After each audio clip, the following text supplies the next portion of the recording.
Mercury Events. உங்க ஈவெண்ட்ஸை எங்களோட plan பண்ண இப்போவே ஸ்கிரீன்ல தெரியிற நம்பருக்கு கால் பண்ணுங்க.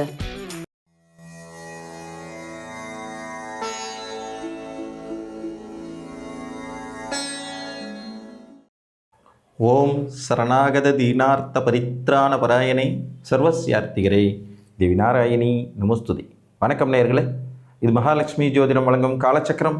உங்கள் அன்பு ஜோதிடர் ஸ்ரீராம்ஜி பேசுகிறேன். அனைவரும் நலமுடன் இருக்கிறீர்களா? நன்றாகத்தான் இருப்பீர்கள், நன்றாக இருக்க வேண்டும். இன்றைய காணொளியில் நாம் காண இருப்பது உங்கள் எண்ணங்களை தீர்மானிக்கும் 5ஆம் இடம். இதன் தலைப்புக்குள்ளே போகிறதுக்கு முன்னாடி நம்மளுடைய ஆன்லைன் வகுப்புகள், ஜோதிட உயர்நிலை வகுப்புகள் பிப்ரவரி 8ஆம் தேதி ஞாயிற்றுக்கிழமை முதல் தொடங்க இருக்கிறது. விருப்பமுள்ளவங்க கீழ்கண்ட வாட்ஸ்அப் எண்ணில் தொடர்பு கொள்ளுங்கள். இது உயர்நிலை ஜோதிட புரிதல். இது நம்மளுடைய 10th page. Already 9th page students படித்து முடிச்சிட்டாங்க.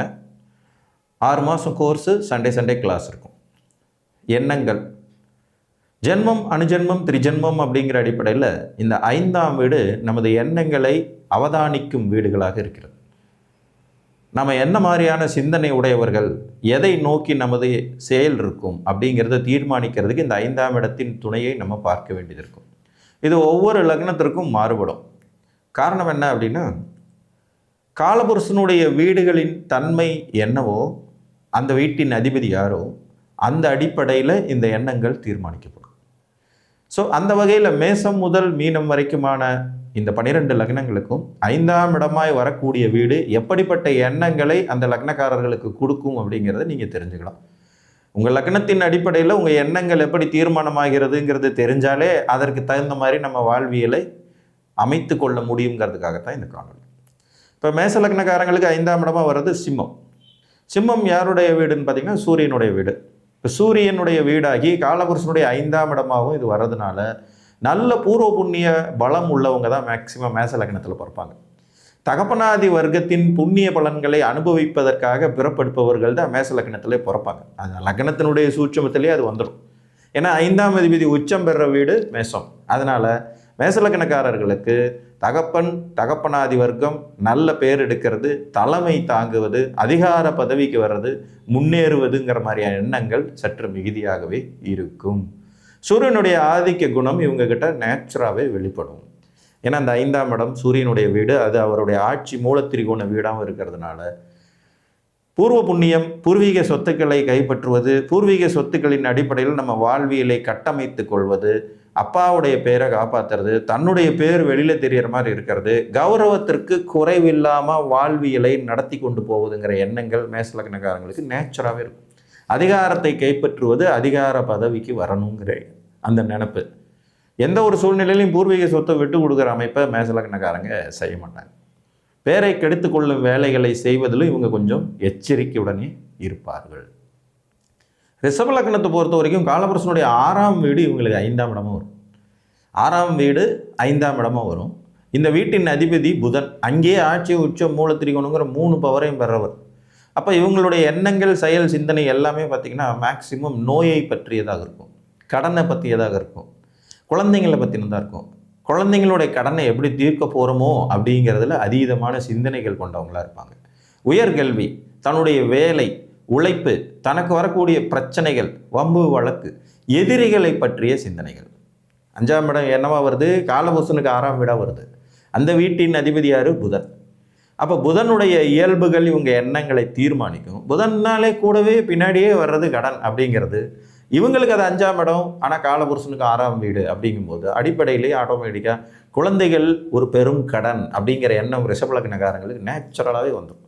இந்த குழந்தைய ஒரு பொன் குழந்தையை பெற்றிருக்கோம், படிக்க வைக்கணும், கட்டி கொடுக்கணும், நகை போடணும், நல்ல மாப்பிள்ளை கிடைக்கணுமேங்கிற இந்த சிந்தனைகள் அதீதமாக இவங்க எண்ணங்களை பூரா தீர்மானிக்கிறது இந்த காலபுருஷனின் 6ஆம் வீடான கன்னி.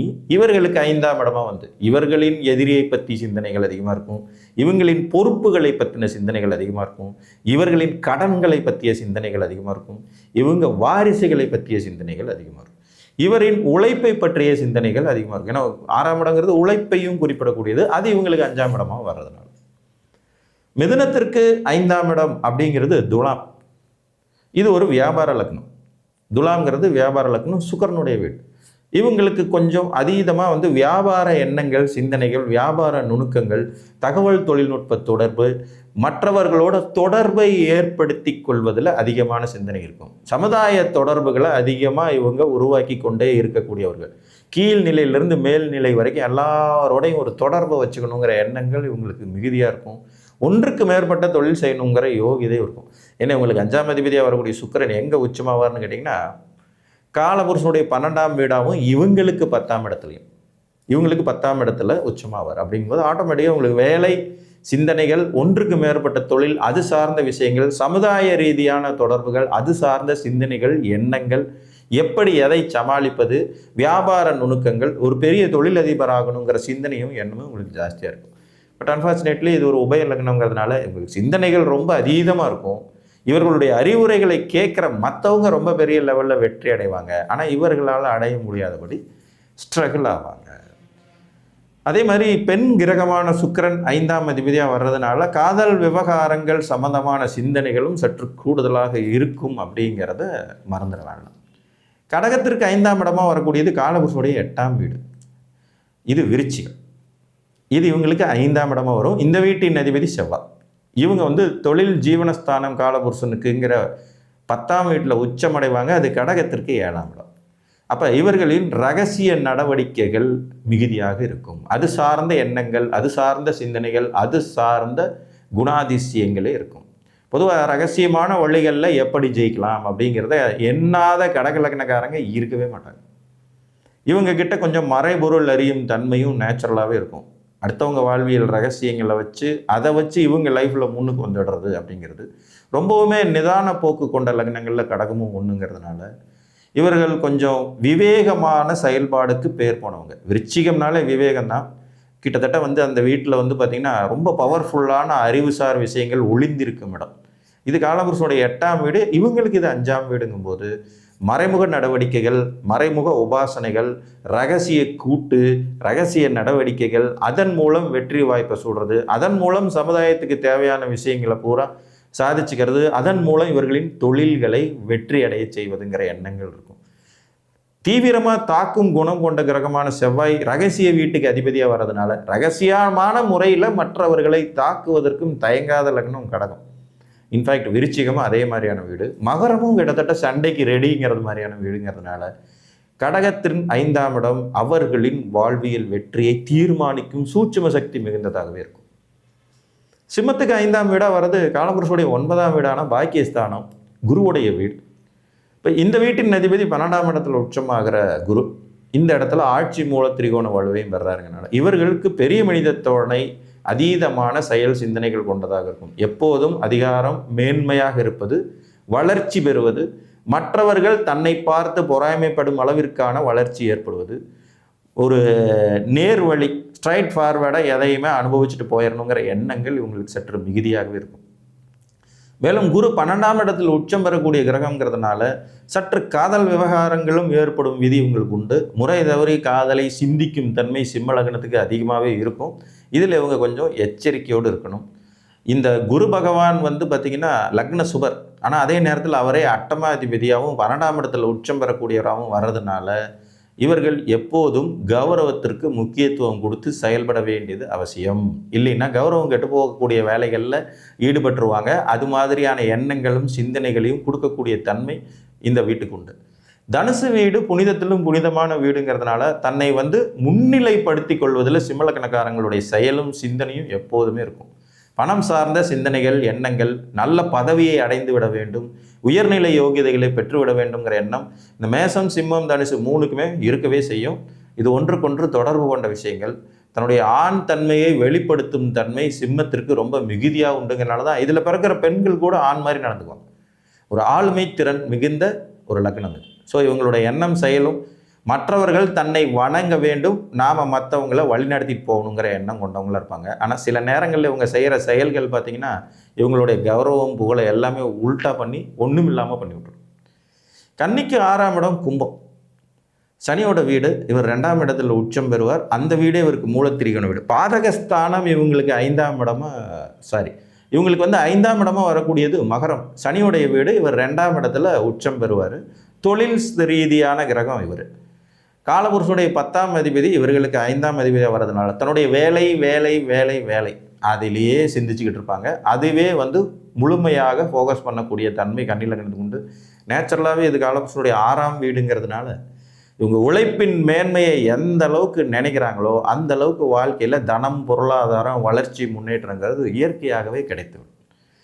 அப்போ உழைப்பு, அதனால் கிடைக்கக்கூடிய யோகிதைகள், வேலையாட்கள், கீழ்நிலை மக்கள், கீழ்நிலை உழைப்புகள், பூமிக்கடியிலிருந்து கிடைக்கக்கூடிய பொருட்கள், அதனால் கிடைக்கக்கூடிய ஆதாயம், அதில் வரக்கூடிய முன்னேற்றங்கள்ங்கிறது கன்னிலக்னத்துடைய பெரும்பாலான எண்ணமாகவே இருக்கும். நம்ம எண்ணங்களை தீர்மானிக்கிற வீடு காலபுருஷனுடைய எத்தனாவது வீடாக வருதோ அதுவே நமது எண்ணத்தின் வலிமை. அப்போ 10ஆம் இடம் இவங்களுக்கு எண்ணத்தை தீர்மானிக்கிற 5ஆம் வீடாக வரும்போது உழைப்பை பற்றிய சிந்தனைகள். மிதுனமும் கன்னியும் கொஞ்சம் தொழில் ரீதியாக அதிகமாக சிந்திக்கக்கூடிய லக்னங்கள் தான். ஏன்னா இந்த வீட்டின் அமைப்புகள் அந்த மாதிரி. அப்போ ஒன்றுக்கு மேற்பட்ட தொழிலை யோசிக்கக்கூடிய மிதுனமும் உழைப்பை பற்றியே அதிகம் சிந்திக்கக்கூடிய கன்னியும் எப்போதும் வேலையில் சமர்த்தர்கள் தான். இவங்க 2 பேரையும் வேலைக்கு வச்சுக்கிறவங்க வாழ்க்கையில் பெரிய ஆளாக வந்துடுவாங்க. ஆனால் இவங்களே சொந்த பிஸ்னஸ் பண்ணும்போது லாஸ் ஆகும்.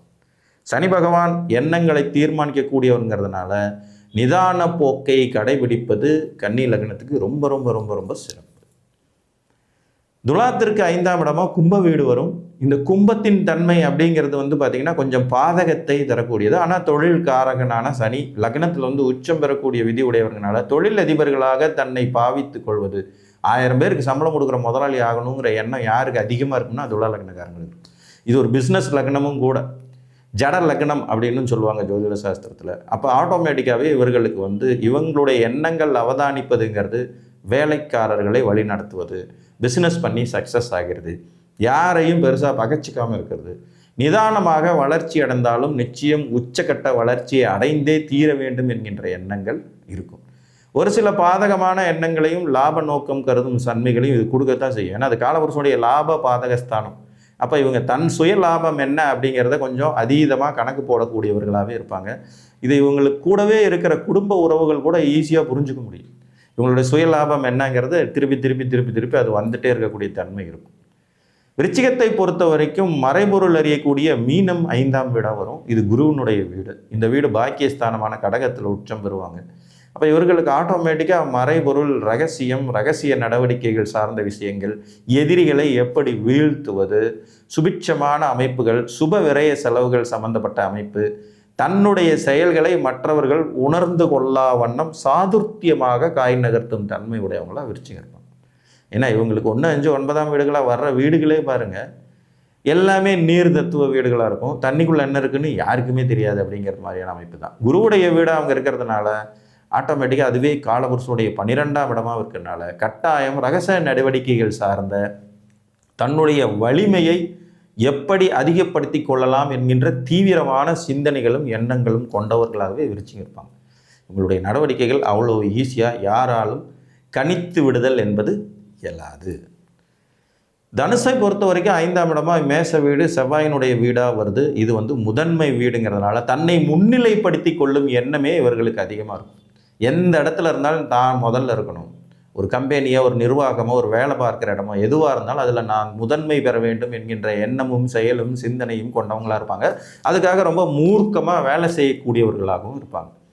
இவங்களுக்கு அந்த 5 குடைய செவ்வாய் வந்து அங்கேயே ஆட்சி மூலத்திரிகோண வலுவம் பெறதுனாலையும் 2ஆம் இட தனவாக்கு குடும்பஸ்தானத்தில் உச்சம் பெறதுனாலையும் குடும்பத்தை நிர்வகிப்பதிலும் குடும்ப உறுப்பினர்களை வழிநடத்தி செல்வதிலும் தானே குடும்பத் தலைவன், தன்னுடைய பேச்சை அனைவரும் கேட்டே தீர வேண்டும் என்கின்ற ஒரு மிலிட்ரி ஆர்கனைசேஷன் மாதிரி நடந்து கொள்ளும் எண்ணங்களும் செயலும் சிந்தனையும் உங்களுக்கு கரெக்டாக இருக்கும். எடுத்த பொருள் எடுத்த இடத்துல வைக்கணும். வீடுன்னா ஒரு டிசிப்ளின் இருக்கணும். இது இங்கே தான் இருக்கணும், இது அங்கே தான் இருக்கணும் அப்படிங்கிற அந்த ஒரு ஆர்டர், ஒரு கமாண்டிங் பவர் கொண்ட லக்னம் தனுசு. அதனுடைய குணத்தை இவங்க வெளிப்படுத்தவே செய்வாங்க. அதுவே இவர்களுடைய தலையாய எண்ணமாக இருக்கும். குழந்தைகளை கண்டிப்புடன் வளர்ப்பது, வாழ்க்கை துணையை கண்டிப்புடன் நடத்துவது, மரியாதைக்கு குறைவு இருக்காது, ஆனால் கண்டிப்புக்கும் குறையே இல்லாத மாதிரியான அமைப்பு கொடுப்பாங்க. மகரத்துக்கு 5ஆம் வீடாக வர்றது ரிஷப வீடு. இது காலபுருடைய 2ஆம் வீடு. இவங்களுக்கு கொஞ்சம் பணம் சம்பாதிக்கிற எண்ணங்கள் ரொம்ப அதீதமாக இருக்கும். மகர லக்னம்னு பிறந்துட்டாலே பணத்தின் பின்னாடி கொஞ்சம் ஓட தான் செய்வாங்க. தனம், பணம், வாக்கு, குடும்பம், இந்த 4 இவங்களுக்கு வந்து எண்ணங்களே அதிகமாக தீர்மானிக்கும். இதில் 5ஆம் அதிபதியாக சுக்கிரன் வந்து அது குடும்பஸ்தானாதிபதியாக வர்றதுனால குடும்ப உறவுகள், குடும்ப உறுப்பினர்களுக்காகவே எல்லா விதமான வேலைகளையும் செய்வது, எப்போதும் குடும்பத்தை பற்றி சிந்தித்து கொண்டே இருப்பது, எப்போதும் பணம் சார்ந்த விஷயங்களில் அதிக கவனம் செலுத்துறது. இவங்களுடைய எண்ணங்களில் முக்கால்வாசி எண்ணங்கள் வந்து பார்த்திங்கன்னா பணத்தை சேர்ப்பதற்கும் பணம் சம்பாதிக்கிறதுக்கு என்ன செய்யலாம், இதை சம்பாரித்தா எப்படி இருக்குங்கிறது மாதிரியான சிந்தனையும் செயல்திறன்களும் அதிகமாகவே இருக்கும். இவங்க பொதுவாகவே வந்து பார்த்திங்கன்னா 5ஆம் இடம் பெண் வீடாக வந்து அது குடும்ப வீடாக வந்து இங்கே சந்திரன் உச்சமும் பெறுகிறாருங்கிறதுனால பெண் குழந்தைகள் மேல் அதீத கவனம் செலுத்தக்கூடிய தன்மை கொண்டவர்களாக மகர லக்னக்காரங்க நேச்சுரலாகவே இருப்பாங்க. குடும்பம், தனம், இது ரெண்டும் தான் இவங்களுடைய சிந்தனையை தீர்மானிக்கும் விதியார். கும்பத்தை பொறுத்த வரைக்கும் 5ஆம் இடம் புதனுடைய வீடாக வருகிறது. இது வந்து காலபுருஷனுடைய 3ஆம் இடம்ங்கிறதுனால இவர்கள் நண்பர்களுக்கும் தொடர்புகளுக்கும் உறவுகளுக்கும் தான் அதிகமாக முக்கியத்துவம் கொடுப்பாங்க. இவங்களுடைய சிந்தனைகளே அதீதமாக பார்த்தீங்கன்னா ஃப்ரெண்ட்ஷிப்போடைய சேர்க்கை, தீய சிநேகிதம், அதாவது தகாத சகவாசம்லாம் அதிகமாக உருவாகக்கூடிய லக்னம் எதுனா அது கும்ப லக்னம் தான். அதே மாதிரி நண்பர்களால் முதுகில் குத்தப்படக்கூடிய விதிகள் அதிகம் உள்ளவர்கள் யாருன்னு கேட்டாலும் இவங்க தான். படித்தவர்களால் ஏமாற்றப்படும் லக்னம் ஒன்று இருக்குன்னு அது கும்பலக்னம். அதீத அறிவாளிகளால் ஏமாற்றப்படும் லக்னம் எதுனா அதுவும் கும்பலக்னம் தான். ஸோ ஆனால் இவங்க சிந்தனை பார்த்தீங்கன்னா திருப்பி அதுக்குள்ளேயே தான் போயிட்டுருக்கும். ஸோ தொடர்புகள் விஷயத்தில் அதிக ஆர்வம் காட்டக்கூடியதாக கும்பலக்னம் இருக்கும். இதில் இவர்கள் அதிக கவனத்துடன் இருக்க வேண்டியதும் அவசியம். மீனத்தை பொறுத்த வரைக்கும் சந்திரனுடைய வீடான 5ஆம் இடம் வந்து எண்ணங்களை தீர்மானிக்கும். இது காலபுருஷனுடைய 4ஆம் வீடுங்கிறனால சொத்து சுகம் சேர்க்கிறது, தன் சுகம் சேர்க்கிறது, தான் எப்படி சந்தோஷமாக இருக்கணுங்கிற நினைப்பில் இருக்கிறது. பொதுவாக விட்டேத்தியான குணம் கொண்ட லக்னம் மீனம். அதிகமாக பொறுப்புகளை சுமக்கிறதுக்கு விரும்ப மாட்டாங்க, பொறுப்புகளை தட்டி கழிப்பாங்க. இது நீண்ட ஆயுள் உள்ள லக்னம் அப்படிங்கிறதுனால இவர்களுக்கு நேச்சுரலாகவே வந்து கொஞ்சம் லேட்டாக தான் எல்லாமே பிக்கப் பண்ணிக்கணும்னு நினைப்பாங்க.